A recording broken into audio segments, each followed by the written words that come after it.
But before we get started in this video, make sure you like and subscribe. Right, shall we hop in the Tesla and I'll show you around some of my properties.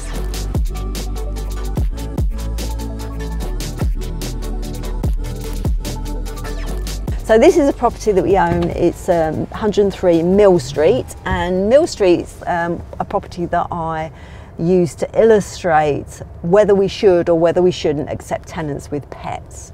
So many people that I speak to would really rather do anything other than let out a property to a tenant who has pets because they're worried about damage to the property, you know, dog wee everywhere or cat scratching or whatever. I'm a bit of an animal lover myself, so it's always been my policy to accept tenants with pets, and I do it now for sound economic reasons. I have found through years of experience that tenants with pets tend to stay, you can hear one of the dogs there, tend to stay longer.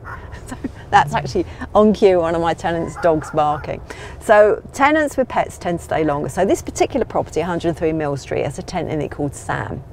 And Sam is in receipt of benefits, and when she moved into my property around 7 years ago, she had 2 dogs. Now that's 2 strikes against poor Sam, because some landlords have a prejudice against people in receipt of benefits.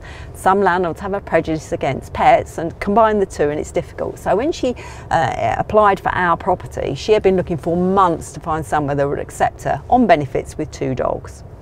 Now, we have a policy of accepting people with pets as long as we can visit their house where they're living at the moment. So my letting agency, we go out from the letting agency to visit where the tenant currently lives to meet them, to meet their pets.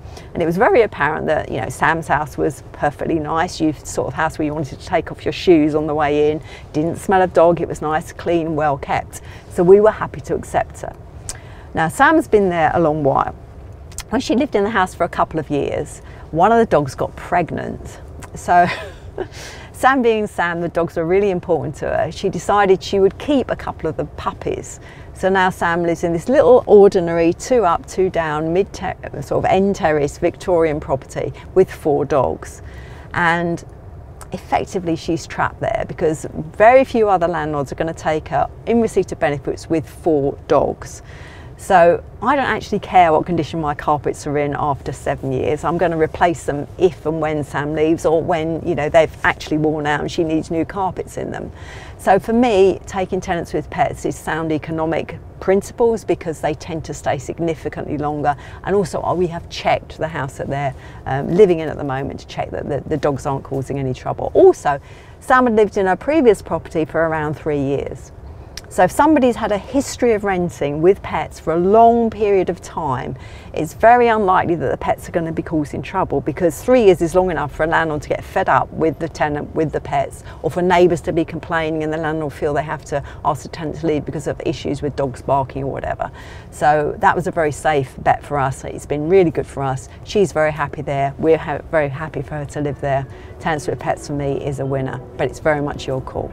We're potentially entering into unprecedented times in the property world. Now is the time to get educated. Now is the time for you to take action and start to build your property business. And the first thing you can do to get started is to subscribe to this YouTube channel. We've got lots of videos on all aspects of property investing. I've been Anne Houlton. Thanks very much for watching.